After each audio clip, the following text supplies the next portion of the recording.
자, 오늘 함께 은혜 나누실 말씀입니다. 고린도후서 3장 16절에 있는 말씀입니다. 제가 가진 성경책으로 289페이지에 있습니다. 고린도후서 3장 16절입니다.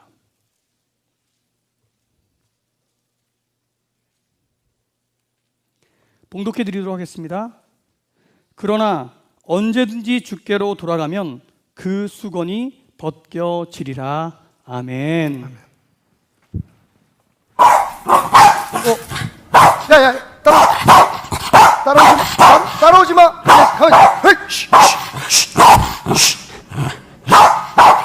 프레드.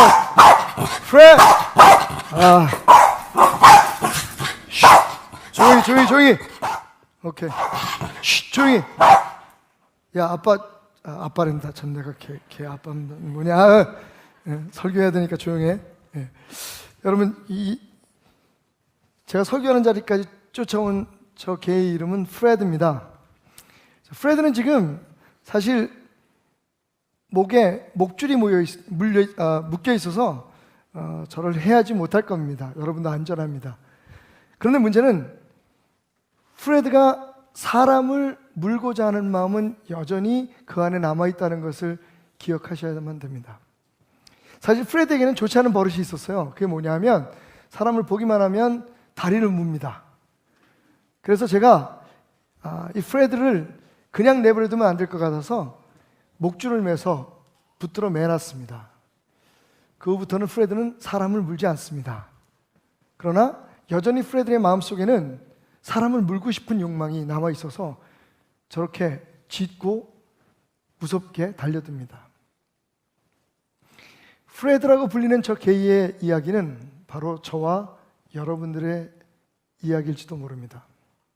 여러분, 본성이 바뀌지 않으면요, 우리의 심성 자체가 변화되지 않으면 아무리 교회라는 틀, 그리고 여러 가지 규범이나 혹은 율법이라고 불리는 규정과 규율로 우리를 붙들어 맨다고 해도 우리는 여전히 힘들고 어렵고 고통스러운 삶을 살 수밖에 없습니다. 어쩌면 오늘의 우리의 신앙생활이 그렇지 않을까라는 생각을 가져봅니다. 여러분, 그렇다면 정말 우리가 예수님을 믿고 있고, 아니 더 나아가서 예수님이 우리를 믿어주신다는 증거는 뭘까요? 우리가 그리스도의 사람이 되었다는 증거는 뭘까요? 오늘 우리가 함께 읽었던 말씀 속에 바로 그 다음 절에 사실은 답이 있습니다. 자, 또 다른 3장 16절들이라는 시리즈 가운데 오늘 네 번째 시간인데요, 먼저 고린도후서 3장 17절을 봅니다. 성경은 우리에게 이렇게 말하고 있죠. 주는 영이시니 그의 영이 계신 곳에는 자유가 있느니라. 아멘. 여러분 자유하십니까? 그러니까 여러분 교회 오늘 오고 싶어서 왔고 뭐 누가 방해하는 사람도 없고, 그죠? 여러분 오늘 근데 이 자유는 그런 프리덤을 말하는 게 아닙니다. 내가 하고 싶은 대로 하고 아무런 방해도 받지 않고 내가 의도한 대로 무엇인가를 시도할 수 있는 그런 그 상황을 얘기하는 게 아니라, 여러분 영어에 또 다른 자유라는 단어가 있는데 리버티입니다. 여러분 리버티하고 프리덤은 사실은 이렇게 혼용되기도 하지만 큰 차이가 있어요. 아까 말씀드렸던 프리덤, I am free 라고 하는 말은 난 내가 하고 싶은 대로 할 수 있어.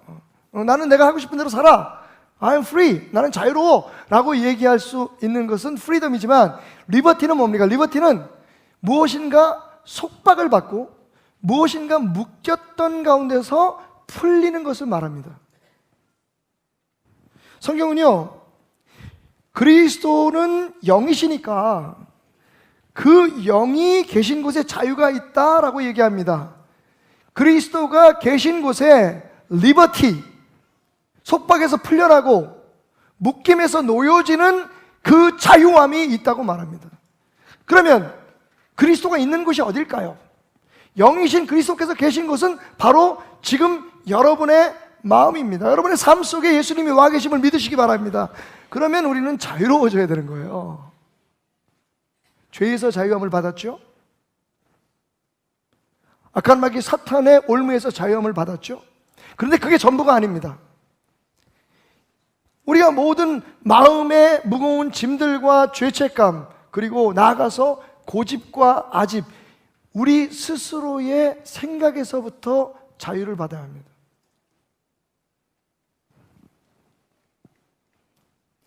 그리스도인 된 증거는 자유를 누리는 것이다. 이건 하나님의 말씀입니다. 요한복음 8장 31절부터 36절까지 우리가 잘 아는 말씀이죠. 그러므로 예수께서 자기를 믿은 유대인들에게 이르시되 너희가 내 말에 거하면 내 제자가 되고 진리를 알지니 진리가 너희를 자유롭게 하리라. 전 세계에서 가장 오용되고 있는 말씀 중에 하나죠. 진리가 너희를 자유롭게 하리라는 말이 뭘 알고 살면 모든 게 다 편해. 뭘 알아야지 모든 것이 자유롭지. 사실 그런 뜻이 아닙니다. 분명히 예수님께서 말씀하신 대로 너희가 내 말에 거하면 참으로 내 제자가 되고 진리를 알게 될 것이다. 그 진리가 너희를 자유케 할 것이다. 내 말이 요한복음 15장에 있는 말씀처럼 너희가 내게 붙어있고 내가 너희 안에 있으면, 내 말이 너희 안에 있게 하면 나로 인해서 흘러들어가는 생명력이, 나로 인해서 흘러들어가는 능력이 너희를 열매 맺게 할 것이다. 자유롭게 할 것이라는 겁니다.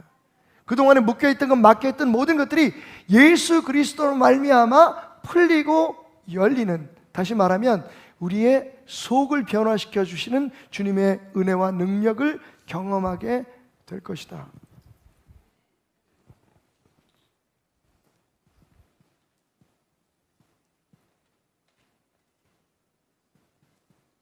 그렇다면 여러분, 그 자유를 누리기 위해서는 어떻게 해야 될까요? 사실 답은 나와 있어요. 이미 예수를 내 마음에 모시면 됩니다. 내가 자유로워지려고 하는 것은 기독교가 아닙니다, 여러분. 내가 내 힘으로 기독교인이 되려고 하는 건 기독교가 아닙니다. 굉장히 아이러니하게 들리시겠지만 그게 우리의 문제예요. 예를 들면 우리가 기독교인답게 사는 것을 우리 삶에 쭉 나열해 놓고 그대로 하면 나는 기독교인이다 라고 얘기하는 것은 기독교가 아니라는 겁니다. 다른 종교들은 그렇습니다. 규율과 규범이 있고 또 그 교리가 있고 거기에 맞춰서 내가 더 열심히 하면 더 많은 축복을, 더 열심히 하면 더 많은 신의 사랑을 받는다고 주장하는 것이 다른 종교라면, 제가 반복해서 지금 다른 말로 여러분에게 매주 설명을 하고 있습니다. 기독교는 뭐냐? 기독교는 예수가 그 안에 있는 겁니다. 그리고 예수가 우리를 변화시키는 겁니다.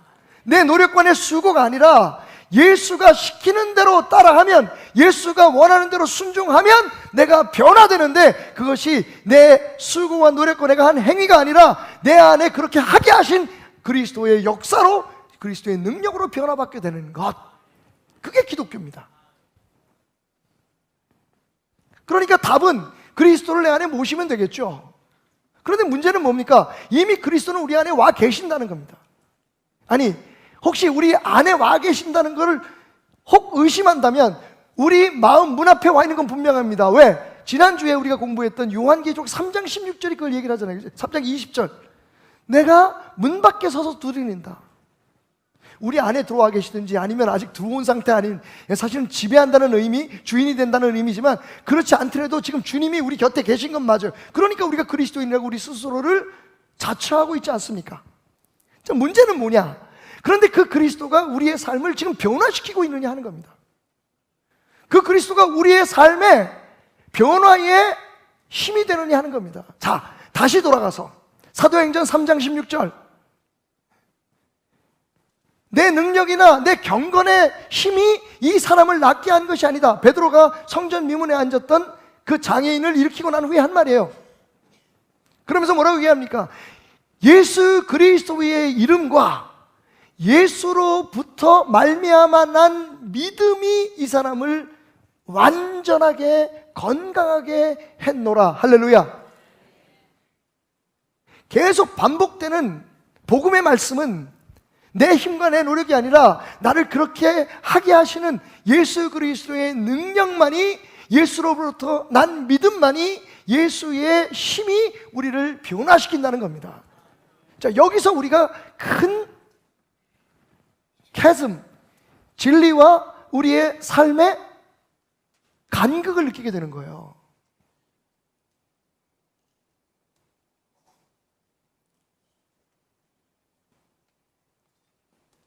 자유. 우리의 모든 죄와 우리의 모든 욕망과 우리의 모든 죄성에서 우리를 자유케 하는 그 사탄의 묶임에서 우리를 해방시키는 그 힘은 어디서 올까요?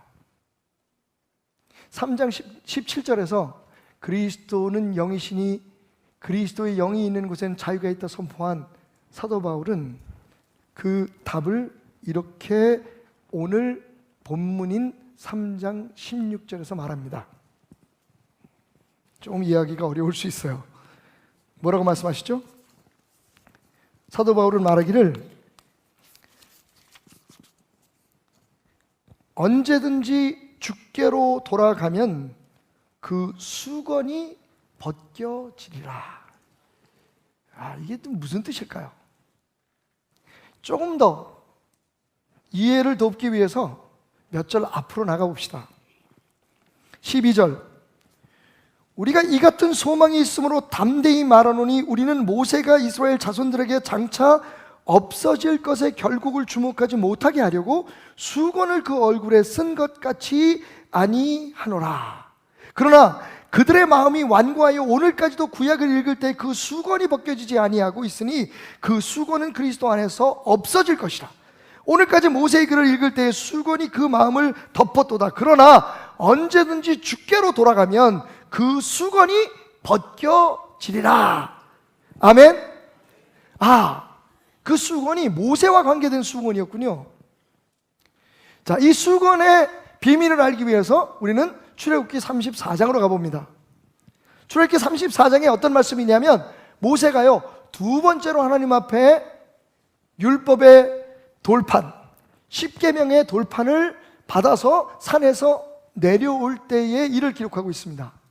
자, 제가 두 번째 돌판이라고 말씀드린 것은 그 앞에 원래 그 모세가 산에 올라갔을 때 40일 동안 산에서 금식하면서 주님과 하나님과 함께 거기서 거하면서 말씀을 받아요. 그래서 십계명, 최초의 십계명을 들고 내려오는데 내려와 보니까 난장판이 됐어요. 모세가 올라간 사이에 사람들이 아론을 채근하면서 말합니다. 모세가 안 내려오잖아. 우리를 인도할 신이 필요해. 우리는. 여러분 잘 들으셔야 돼요. 그 사람들이 한 말이에요. 모세가 내려오지 않으니, 보이지 않으니 우리가 믿고 따라갈 신을 우리에게 다오. 그래서 아론이요 그 사람들이 무서워서 그 사람들의 힘에 눌려가지고 우상을 만듭니다. 그게 황금송아지예요. 금송아지 사건입니다. 그런데 이 인간들이 양심은 있어가지고 송아지를 만들어 놓고 그 송아지에다가 뭐라고 이름을 붙이냐면 여호와라고 부릅니다. 사실은 미안해서 그랬는지 모르지만 그건 하나님을 두 번 배신하는 일이죠. 황금송아지를 만들어 놓고 여호와라고 만들고 거기에서 환락의 축제를 보냅니다. 모세가 내려오니까 그 상황이 벌어지고 있는 거예요. 모세가 너무 진노해서 화가 나서 자기가 가지고 있던 돌판을 집어던지고 그 돌판이 떨어진 곳에서 하나님의 저주가 임하고 많은 이스라엘 백성들이 그 자리에서 죽습니다. 그리고 이제 두 번째, 어느 정도 시간이 지나고 나면 두 번째 하나님께서 다시 모세를 불러요. 야, 아무리 믿고 싫어도 여기까지 끌고 가서 저 인간들 다 죽이면 되겠니? 자, 내가 다시 너에게 말씀을 줄 테니까 너는 돌판을 만들어서 가지고 올라와라. 두 번째 하나님께서 똑같은 십계명의 말씀을 모세에게 주십니다. 모세가 그 돌판을 가지고 내려옵니다. 아마 생각이 복잡했을 거예요. 이 인간들이 또 무슨 짓을 하고 있을까? 그런데 다행히 내려가 보니까 한 번 겪은 일 때문에 그런지 학습 효과인지 이스라엘 백성들이 모세를 그냥 기다리고 있었어요. 그런데 문제가 있습니다. 이스라엘 백성들이 자꾸만 모세를 슬슬 피하는 거예요. 모세도 몰랐습니다. 성경은 모세 자신도 그 이유를 몰랐다고 말합니다. 그래서 나중에 아론이 모세를 찾아와서 얘기해요. 모세, 사람들이 자네를 피하는 이유를 아나? 글쎄 말이에요. 왜 피하죠? 저는 하나님의 말씀을 전했을 뿐인데 사실은 자네 얼굴에 나는 광채가 너무 밝고 환해서 사람들이 자네를 두려워한다네. 자네 얼굴에 하나님의 영광이 빛나고 있어. 그 순간 여러분 모세가 한 게 뭔지 아십니까? 수건을 폈어요. 옆에 있는 천이죠. 영어로는 veil이라고 합니다. V-E-I-L. 면사포의 면사포. 천을 하나를 잡아가지고요 자기 얼굴을 덮었다고 얘기합니다. 지금부터 저는 얼굴을 덮고 설교하겠습니다. 여러분이 제 얼굴 보는 게 너무 부담스러워서 지금 막 다 뚫어지게 바라보고 있어. 그리고 성경은 계속 말하기를 모세가 하나님과 대화할 때는 이 수건을 벗고, 그리고 사람들 앞에 서서 하나님이 주신 말씀을 전할 때도 수건을 쓰지 않았습니다. 그런데 말씀을 전하자마자 그는 수건을 다시 썼어요. 그런데 안타깝게도 출애굽기 34장은 모세의 그런 행동의 이유가 무엇인지를 말 안 해주고 있습니다. 우리가 눈치는 챘지만 그걸 지금 사도 바울이 고린도 교회에 1500년, 약 1500년 후에 지금 풀어주고 있는 거예요. 13절 다시 읽습니다. 우리는 모세가 이스라엘 자손들에게 장차 없어질 것에 결국을 주목하지 못하게 하려고 수건을 그 얼굴에 쓴 것을 안다는 겁니다. 모세가 그 수건을 가린 이유가 뭔지 아십니까? 사람들이 첫 번째 모세가 부재했을 때 가졌던 그 불안함. 여러분, 이스라엘 백성들이 우상을 만든 이유가 뭐예요? 모세가 안 보이기 때문이죠. 그 얘기는 이미 이스라엘 사람들의 마음속에 모세는 영원한 영광의 대상인, 경배의 대상인 하나님의 대리자가 되어 있었던 거예요.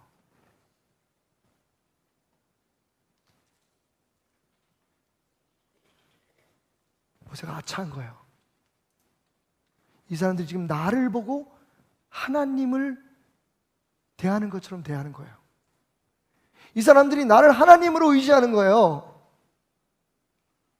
그래서 하나님과 함께 했기 때문에 자신의 얼굴에 빛나는 투영된 그 하나님의 영광이 언젠가는 사라질 거 아니에요. 사람들이 나를 주목하지 못하게 하기 위해서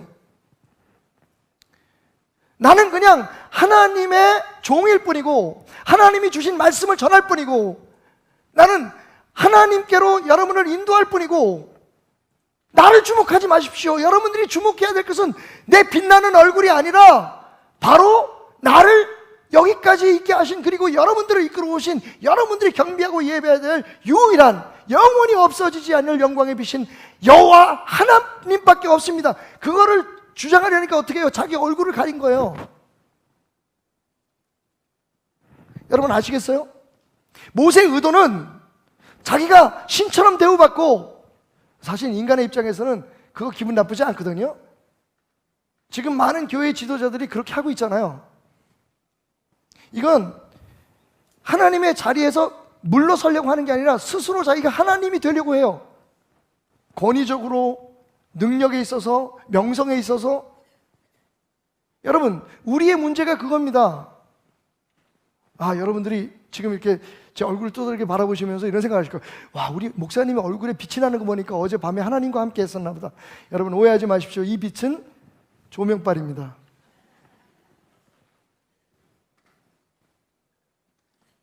원래 이 수건의 의도는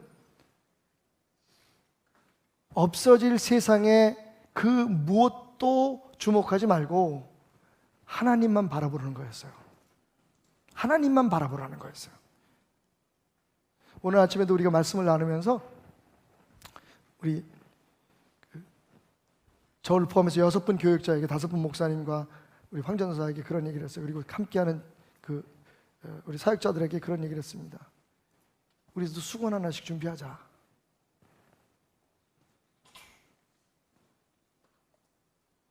정말 열심히 최선을 다해서 주님을 위해서 일하고 수건을 덜붙여 하는 겸손을 찾아보자.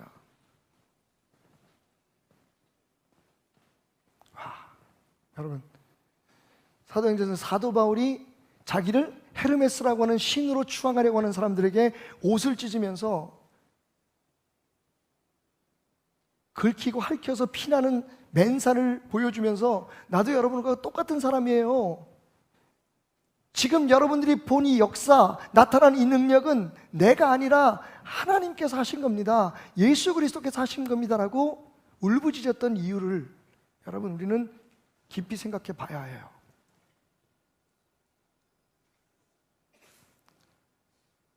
사도 베드로가 성전 미문에 안진뱅이를 일으키고 난 후에 사람들이 그를 막 칭찬하고 그를 높이고 그에게 무언가를 기대하고 몰려들었을 때 내가 아닙니다. 여러분 왜 나를 주목하십니까? 나는 여러분과 똑같은 인간일 뿐입니다. 예수 그리스도의 능력이 사라져버리면, 내 안에 역사하시는 하나님이 사라져버리면, 성령님이 아니면 나도 여러분하고 똑같은 인간입니다. 나를 주목하지 마십시오. 이 사람을 건강하게 하고 이 사람을 살린 것은, 이 사람의 인생을 바꾸는 것은 내가 아니라, 내 경건이 아니라, 내가 열심히 기도하고 내가 열심히 봉사해서 된 것이 아니라 예수 그리스도의 이름이, 예수 그리스도로 말미암아 난 믿음이 이 사람을 완전하게 고쳤음을 여러분 기억하십시오. 왜 베드로가 그랬는지를 여러분 우리가 알아야 합니다. 오늘 우리의 문제가 뭐예요? 우리가 하나님의 영광을 가로채려고 하는 겁니다. 사람들은 하나님을 대신할 눈에 보이는 그 어떤 사람, 어떤 조직, 어떤 힘을 지금 기대하고 있다는 게 문제입니다. 자, 그런데 그보다 더 큰 문제가 있어요. 그렇게 모세는 하나님의 영광을 자기가 가로챌까봐 얼굴을 가렸습니다. 나를 보지 말고 하나님을 보라고. 내 얼굴에서 빛나는 건 잠시뿐이라고. 하나님이 역사하시는 증거일 뿐이지 이것이 하나님의 본질은 아니라고, 본체는 아니라고. 얼굴을 가렸어요. 그런데 이스라엘 백성들이 그 후에 이 수고를 어떻게 받아들였냐면 그거야말로 하나님의 임재의 상징이라고 생각한 거예요. 그래서 그 다음부터는 아마도 어쩌면 어떤 사람들은 얼굴에 수건을 뒤집어 쓰고 하나님 앞에 예배한 사람도 있었을지도 모르겠어요.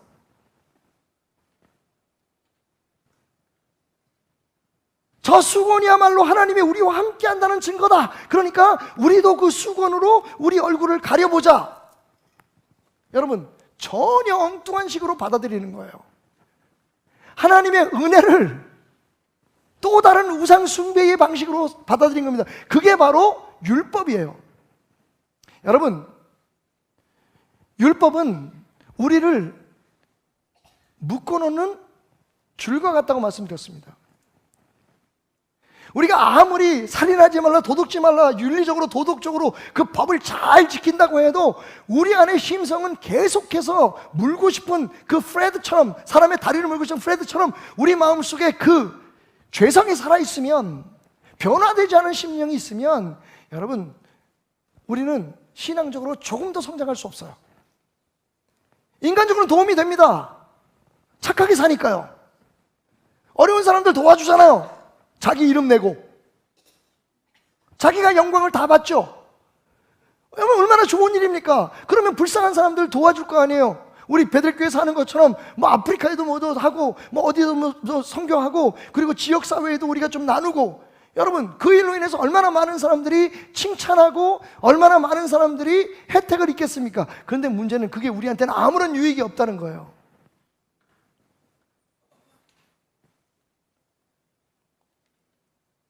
유대인들은 율법이라는 수건을 자기의 얼굴을 가리고 하나님을 안 본 거예요. 율법을 본 거예요. 그런데 안타깝게도 오늘 우리들의 기독교가 비슷해져 가고 있어요. 똑같다 그러면 우리 어머님이 그러시는데, 너도 아버지처럼 밟힌다. 박 목사 수위 조절해라. 그래서 지금 설명한 부분은 나중에 인터넷에 나갈 때 지워주시고 이 부분만 살립니다. 비슷해져 가고 있는 거예요. 주여, 여러분은 아십니다. 우리 안에 주님이 계시기 때문에 우리에게 알게 하세요. 단지 우리가 그렇게 변화되기가 힘든 것뿐이죠. 그러잖아요. 목사들은 이래야 되고 교회는 이래야 되고 예수 믿는 사람들은 이래야 되고. 근데 정작 여러분은 어떠십니까?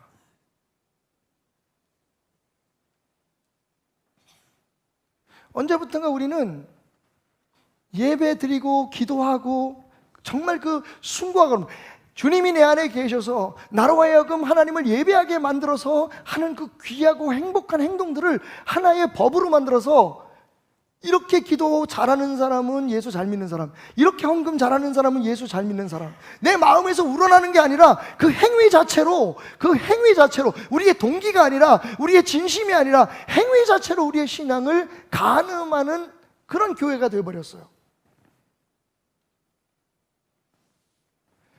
제가 심하게 말하기를 우리는 기독교를 유교로 배우고 있다, 유교로 가르치고 있다고 말씀하죠. 여러분, 한마디로 말해서 기독교는요, 예수로 말미암아 예수 때문에 예수가 우리의 삶을 변화시키고 우리의 삶을 하나님의 사람으로 바꾸어가는 거예요. 우리가 불림을 받았던 목적대로 로마서 8장에 기록된 것처럼 하나님께서 우리를 부르신 이유는 그분을 닮아가기 위해서 그런 거예요.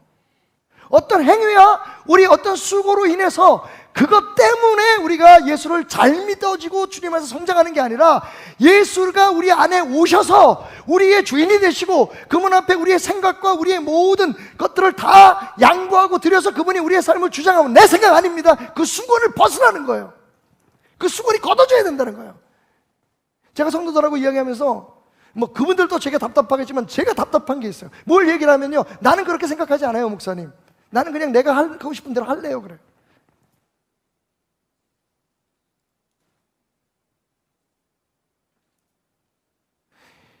여러분, 어떤 사안이 중요한 게 아니라 정말 하나님의 말씀이 뭐라고 얘기하는지를 먼저 생각을 해야 되는데 나는 그렇게 살래요.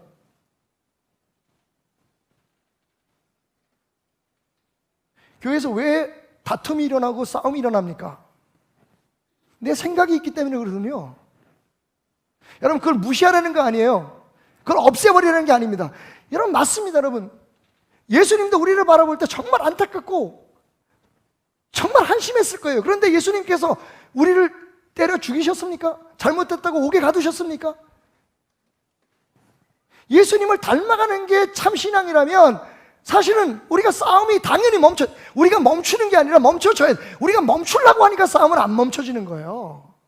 우리가 우리 스스로 어떤 행위나 어떤 일에 대해서 결정을 내리고 그것을 끊거나 그것을 하거나 우리 뜻대로 하려고 그러니까 그게 안 되는 거예요. 여러분, 예수님께서 우리 안에 들어오셔서 예수님께서 역사하시면 그분이 해야 될 것과 하지 않을 것들을 우리를 통해서 이루시는 것이 그게 기독교입니다.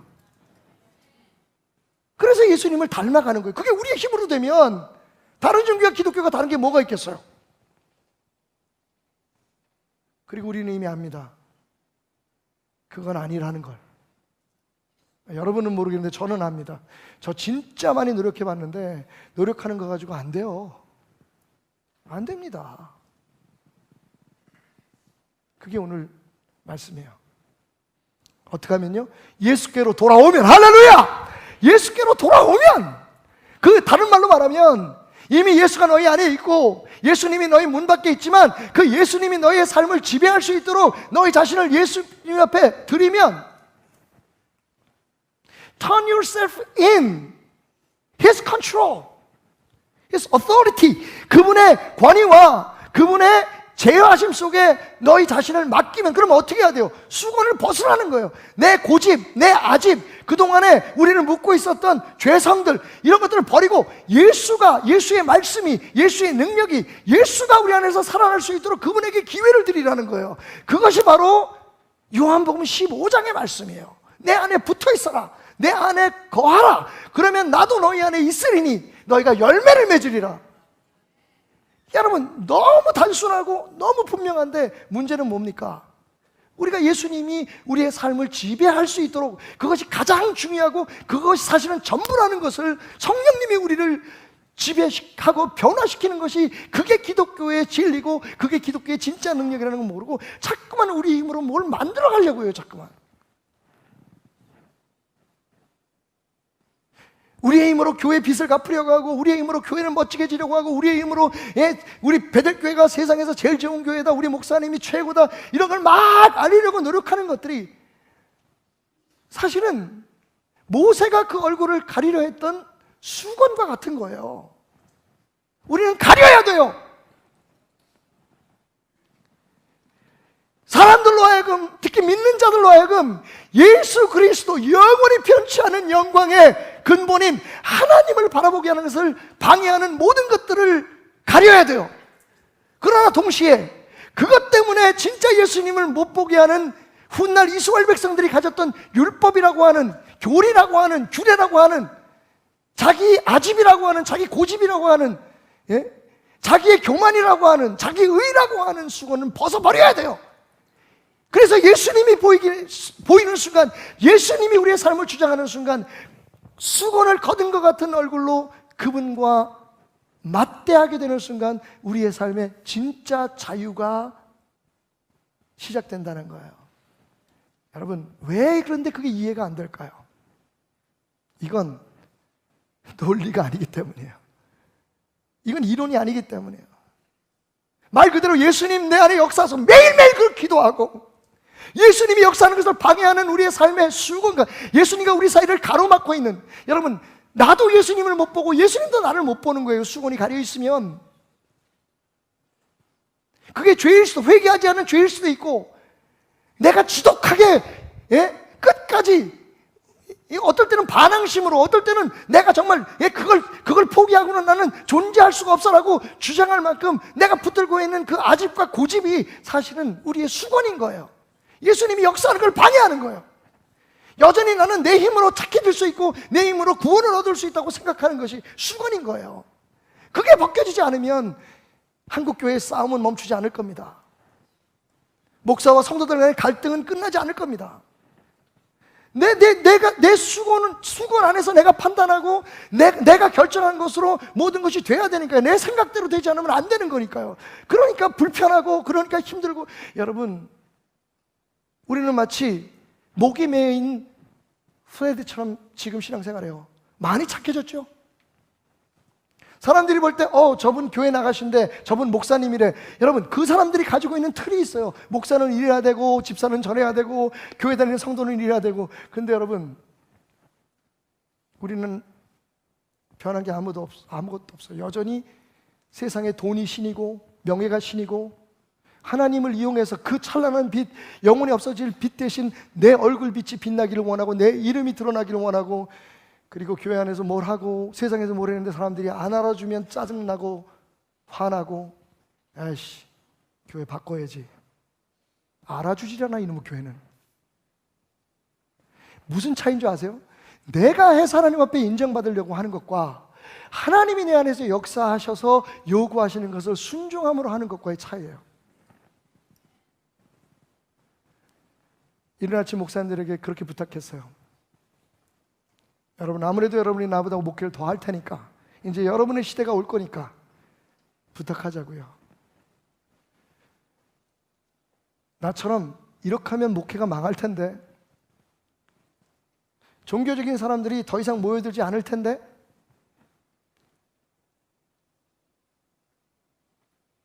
그 두려움이 있을지라도 복음을 전하는 목사들이 되주십시오. 정말 제 마음에서 난 부탁이었어요. 여러분, 이건 뭐 갈 때까지 갔으니까 방송에 나와도 어쩔 수 없겠네요. 예수 없는 예수 교회가 얼마나 많은 줄 아십니까? 예수님이 주인이 아닌 스스로 그리스도인이라고 주장하는, 그것도 나처럼 믿으라고, 교회는 이런 거 아니야? 신앙은 이런 거 아니야? 라고 주장하는, 스스로도 가짜인 걸 모르는 가짜 그리스도인이 얼마나 많은 줄 아십니까? 당장 누구 앞에 보이기 위해서, 누구한테 인정받기 위해서, 심지어는 하나님 앞에 잘 보이려고 착한 일하고 선하게 사는 것이 신앙이 아닌 줄 모르는 얼마나 많은 어리석은 사람들인 줄 아십니까? 그렇다면 교회는 윤리교실이죠. 여기는 인문학 교실이 아닙니다, 여러분. 어차피 기독교의 진리는 믿지 않는 사람들은 바보 같아요. 여러분, 죽은 사람이 살아났다는 걸 어떻게 믿습니까? 그런데 그냥 살아나는 게 아니라 그분이 살아나셔서 지금 우리 안에 이 못난 사람의 마음속에 아직도 헤매고 아직도 힘들어하는 나의 마음속에 와 계신다는 거, 성령님이 와 계시는 걸 어떻게 그걸 인정할 수 있습니까? 그런데 그걸 인정하지 않으면 신앙적으로 한 걸음도 성장하지 못해요. 아니, 그리스도인이 되었다고 말할 수도 없어요. 사실은 예수를 믿는다는 게 뭔데요? 그분의 말씀을 진리로 받아들이고 그분을 내 삶의 주인으로 모시는, 그래서 우리가 그분을 주인 하잖아요. 누가 주인이에요 지금 우리의 삶에? 누가 주인이에요? 예수가 주님이 역사해 주신다고 그러잖아요. 나의 부족한 믿음에도 불구하고 내가 너를 내 아들로, 내 종으로, 내 사람으로 인정하고 여기고 내가 역사할게. 너는 그냥 좀 비켜. 너는 좀 네 얼굴에서 그 수건을, 너의 그 종교적인 편견과 너의 개인적인 아집과 고집을 좀 벗어버려. 그러면 내가 일할게. 내가 일할 수 있는 룸을, 내가 일할 수 있는 공간을 내게 내어줄 수 없겠느냐고 주님 말씀하시는. 뭐가 답답해서 예수님께서 문 앞에 서서 두드리십니까?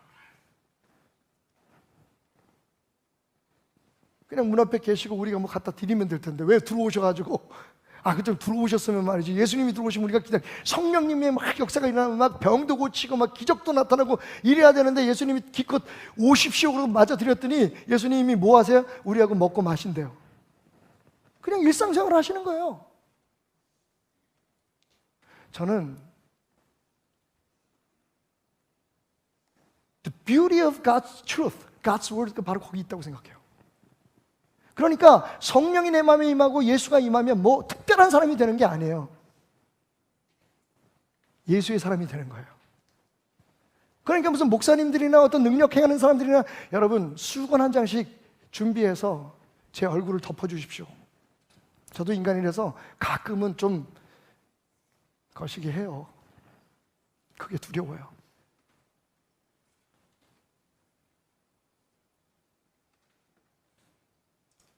예수예요, 답은. 예수예요, 답은. 우리 지혜나 우리 방법이나 우리 교회의 계획이나 예산이 아니에요. 답은 예수예요.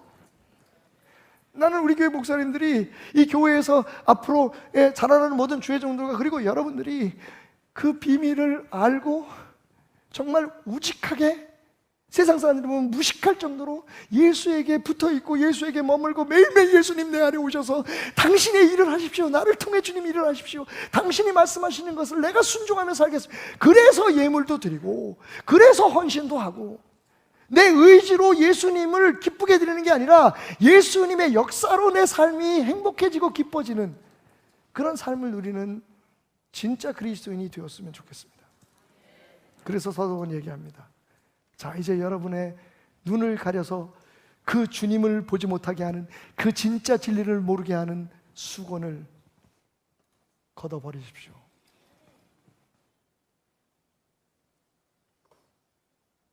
근데 여러분,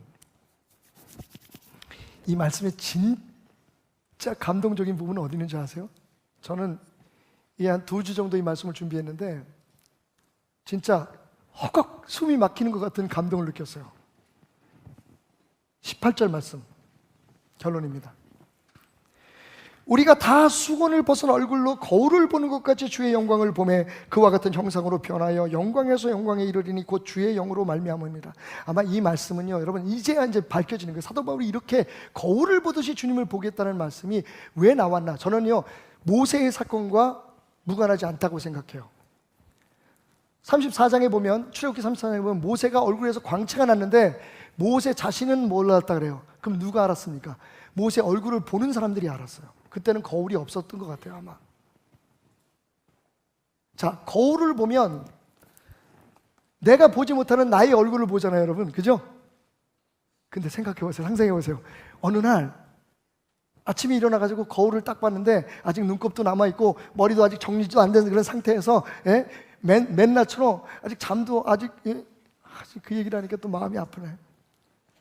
저는 세상에 돌아가는 건 물론 제가 관심을 갖고 있지만 잘 몰라요. 돈도 잘 모르고 우리나라 경제가 어떤지 솔직히 저는 뭐 밖에 나가서 돈 벌고 일하는 사람 뭐 52시간이 되고 뭐 무슨 최저임금이 어떻게 되고 저는 직접적인 연관을 받지 않은 사람이라서 사실 좀 죄송하지만 그게 몸으로 안 와닿는데 제가 딱 몸으로 와닿는 경제에 대한 그 상황이 있어요. 그게 뭔지 아십니까?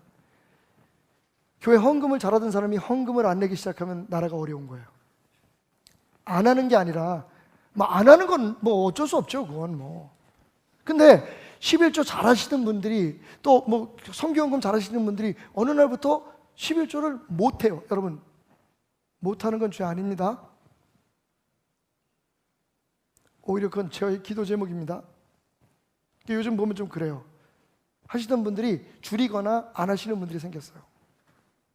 제가 누군지 이렇게 조사는 안 하지만 재무부에서 이제 이렇게 통틀어서 저한테 보고를 하잖아요.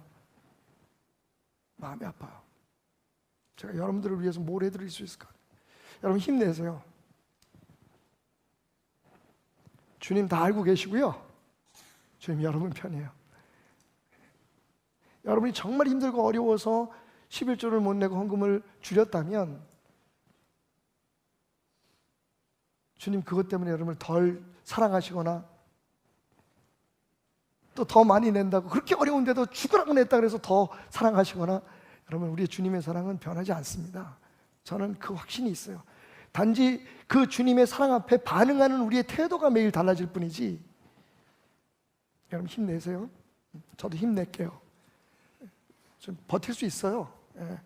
좀 힘들긴 한데 버티면 되죠. 왜냐하면 그렇지 않으면 제가 여기까지 얘기한 게 다 거짓말이에요. 주님이 하실 거예요.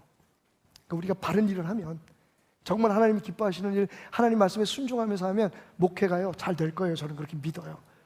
뭐 세상 사람들이 얘기하는 것처럼 나는 교생은 사람이 막 불안. 오늘 많이 오셨네요. 감사합니다.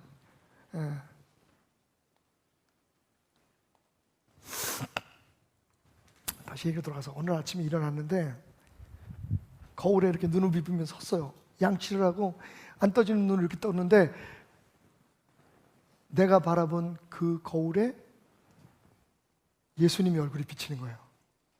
거기 누가 서 있는데요? 당신이 서 있는데 거울에 비친 얼굴은 뭐예요? 예수님의 얼굴이에요. 우와! 여러분 상상이 가세요?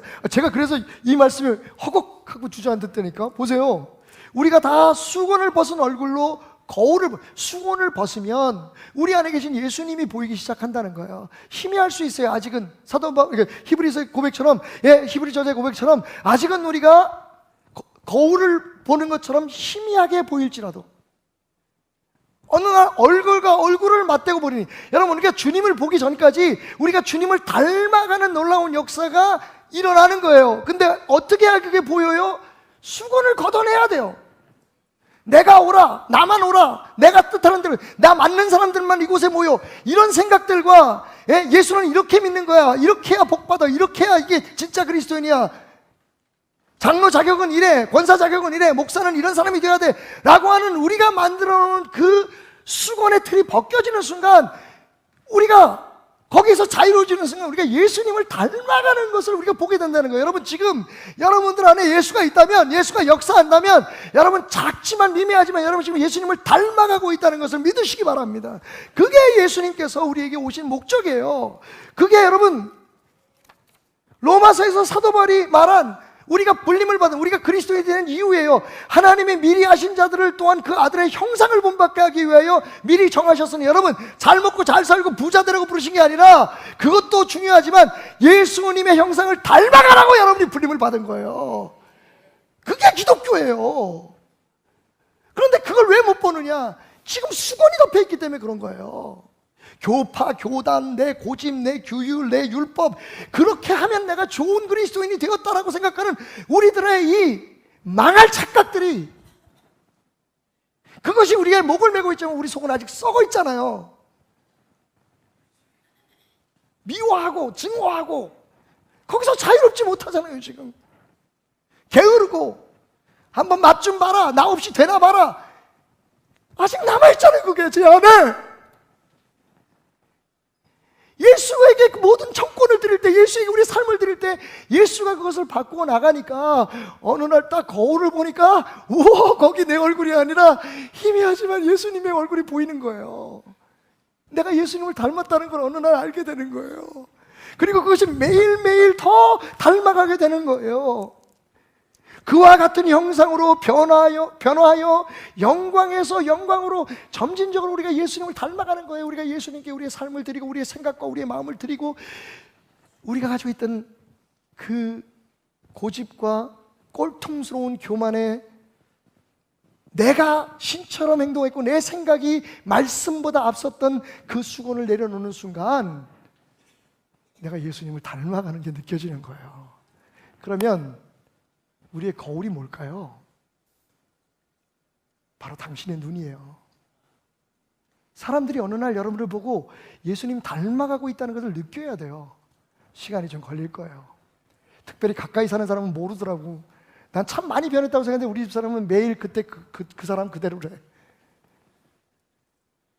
요즘 정말 내가 두려울 정도로, 내가 무서울 정도로 이래가지고 이게 목회를 계속해야 되나 생각할 만큼 제가 예수님을 닮아가려고 막 몸부림을 치고 있는 게 보이는데요. 제 육신이 따라가요. 거기를 제 생각이 따라가요.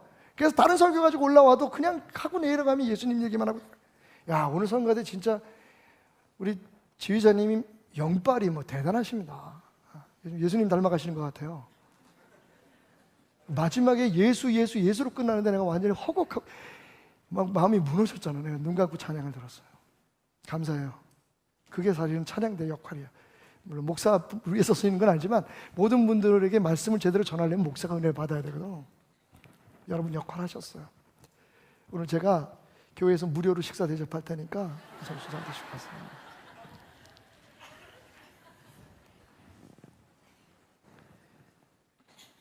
사람들이 보는 사람들이요, 내가 아닌 타인이 그게 내 거울인 거예요.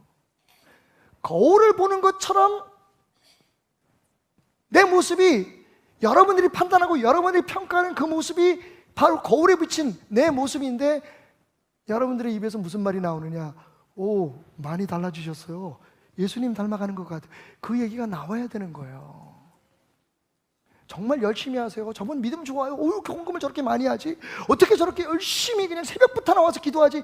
그게 답이 아니라 뭐 형편도 그렇고 멀리 있고 힘들어서 정말 마음은 원하는데 그렇게 못함에도 불구하고 예수가 역사하면 변하거든요. 아무리 열심히 율법을 지켜도 예수가 없으면 예수 잡아 죽이는 사람들이 되는 거예요. 예수예요, 답은. 예수예요. 자, 우리 내일 아침 이런 꿈을 한번 꿔봅시다. 아침에 일어나가지고 우리 성도님들 가운데 하루에 막 4시간, 5시간도 못 주시는 분들 많아. 뭐 일어나가지고 힘들게 오늘 또 뭐 하고 살지, 어떻게 오늘 그 일을 처리하지 라고 생각하면서 거울을 딱 봤는데 그 거울에 예수님의 얼굴이 잠시라도 확 스쳐갔으면 좋겠어요. 예수님 내 마음에 오세요. 오늘도 주님과 함께 살. 내가 오늘 계획이 있고요, 내가 오늘 그 계획을 이루기 위해서 오랫동안 준비했지만 이 모든 것들은 주님이 역사하실 때만 주님의 열매가 될 줄 믿습니다.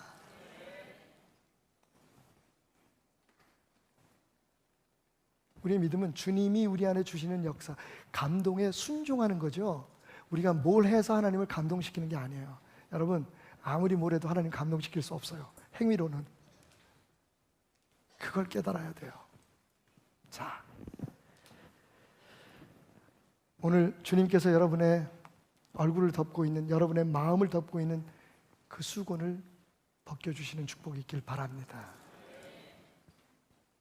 정말 영광에 비친 유일한 소망이요, 우리를 변화시키는 능력이신 주님만이 여러분 앞에 보여지기를 주님의 이름으로 축원드립니다. 제가 제 나름대로 그래서 오늘 말씀을 생각하면서 이런 결론을 지어봤어요.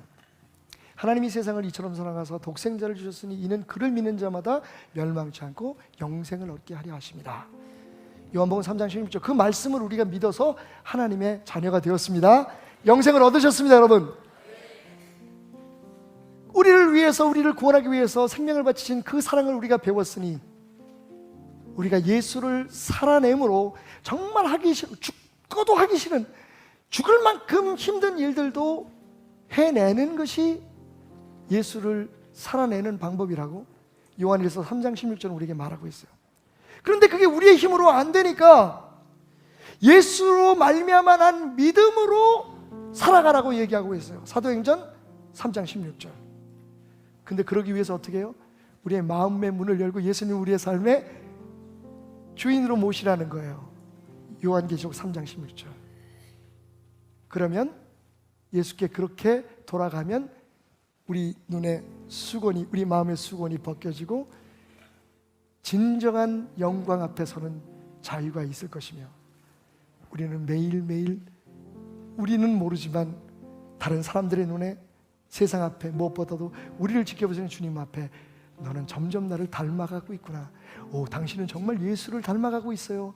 당신은 예수 믿는 사람이 맞아요 라고 인정받을 수 있는 사람으로 살아가게 될 것입니다. 지난 4주 동안 여러분과 함께 나눴던 말씀을 그렇게 정리해 보았습니다.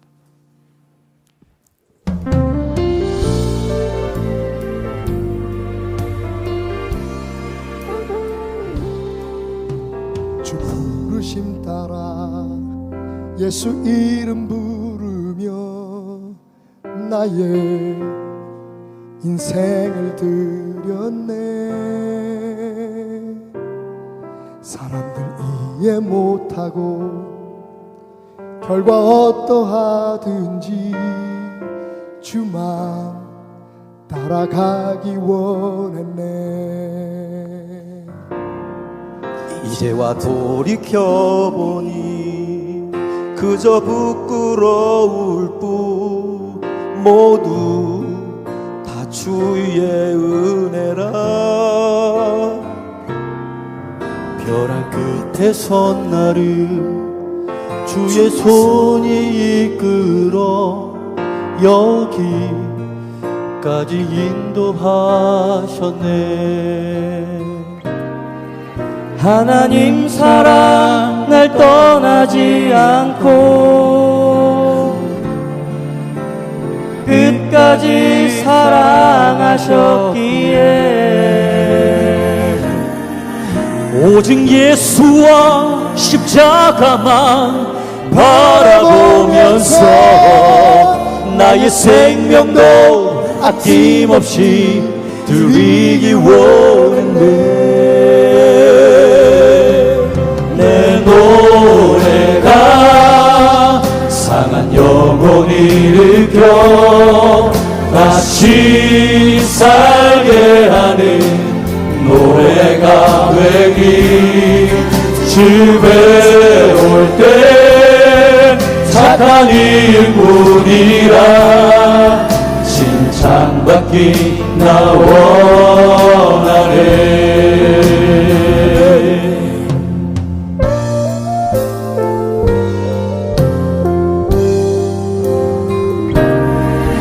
하나님 사랑 날 떠나지 않고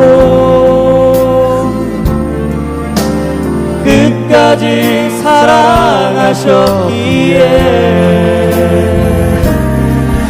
오직 예수와 십자가만 바라보면서 나의 생명도 아낌없이 드리기 원했네. 내 노래가 상한 영혼을 일으켜 다시 살게 하는 노래가 되니. 집에 올 때 착한 일뿐이라 칭찬받기 나 원하네. 눈물로 복음의 씨 뿌려 기쁨에 담궈두리. 하늘의 미랄처럼 주고 다시 살리래. 내 노래가 내 노래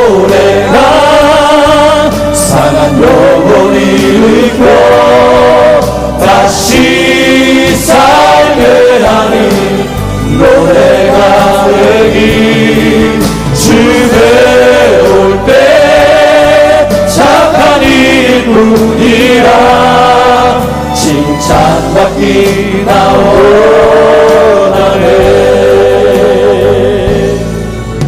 칭찬받기 나 원하네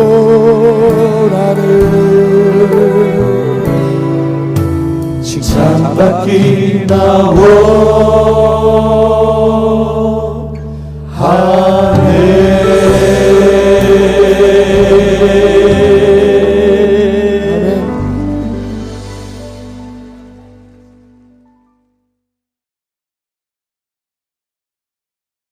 할렐루야. 우리 하나님께 영광의 박수로 귀한 예배의 문을 활짝 열겠습니다. 오늘도 이 시간 이곳에 함께 하시는 하나님, 내가 주님의 이름을 하나님 붙잡고 나아가기를 원합니다. 오늘도 주님의 이름으로 일어서는 귀한 내가 되기를 원합니다. 우리 같이 믿음으로 고백하며 이 시간 주님께 나아가겠습니다. 예수의 이름으로 나는 일어서리라.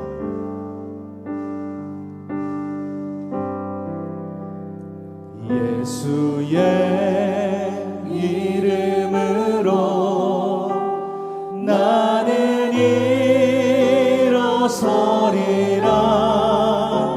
주가 주신 능력으로 나는 일어서리라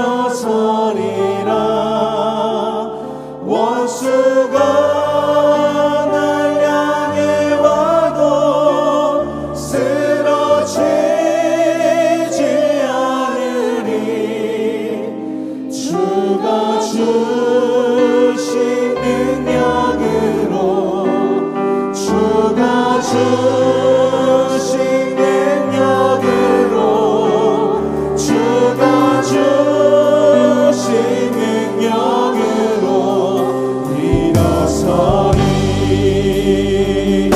예수의 이름으로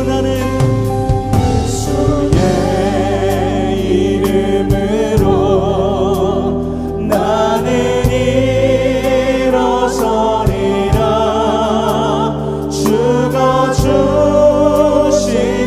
능력으로 나는 일어서리라 원수가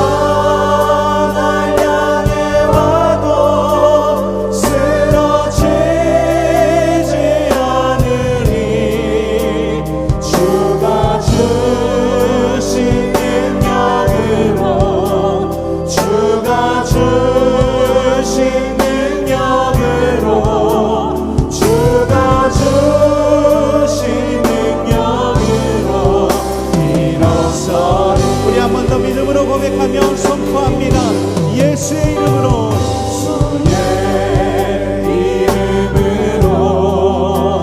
나는 일어서리라 주가 주신 능력으로 나는 일어서리라 원수가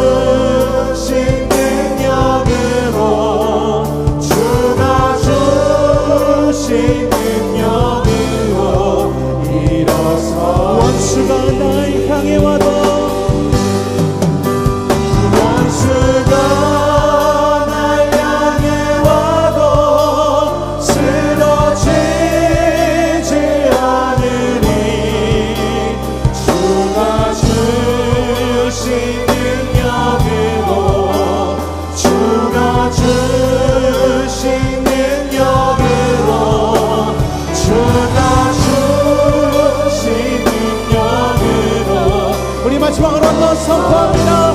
원수가 날 향해 와도 원수가 날 향해 와도 쓰러지지 않으리 주가 주신 능력으로 주가 주신 능력으로 주가 주신 능력으로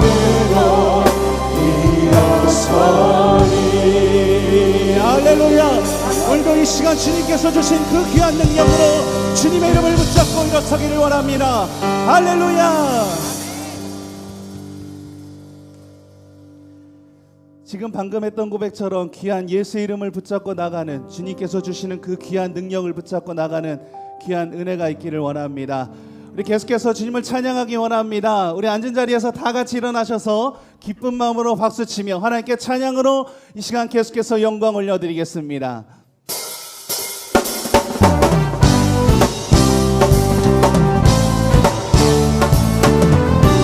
오늘도 이 시간 주님을 찬양합니다. 대산을 넘어 산을 넘어 언덕에 가도 이 가운데로 걸어가면 주께서 항상 지키시기로 약속한 말씀 넘치는 산을 넘어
되시리로다.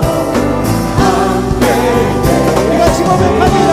예수 예수 예수 예수 믿는 것은 받은 증거 같구나. 예수 예수 귀한 예수 믿는 것. 한 번 더. 예수 예수 믿는 것은 예수 예수 믿는 것은 받은 증거 같구나. 예수 예수 귀한 예수. 우리 마지막 한 번 더 전심을 다해 주님께 고백합니다. 예수 예수 예수 예수 믿는 것은 받은 증거 같구나. 할렐루야. 예수 예수 귀한 예수 믿는 것 주소서. 할렐루야. 오늘도 예수의 뜻이 열려나갑니다. 예수 예수 믿는 것은 받은 증거가 많은 걸 고백합니다. 믿음을 더욱 주시옵소서. 할렐루야. 아멘.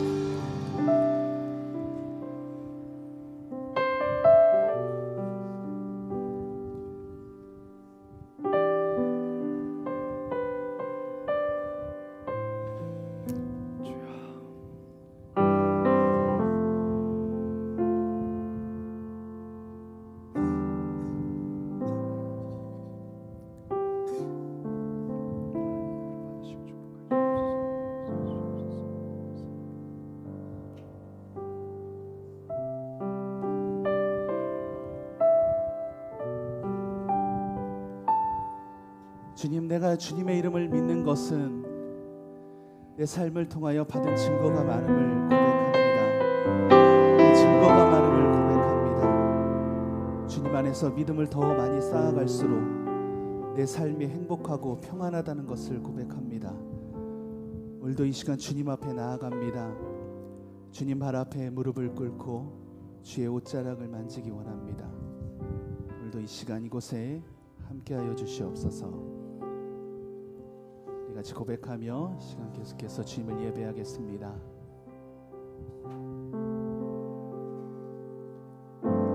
주 발 앞에 무릎 꿇고 그 사랑에 남기네. 어떤 말도 그 어떤 소리도 그 발 앞에서 잠잠해지네. 우리 같이 고백합니다. 주 발 앞에 주 발 앞에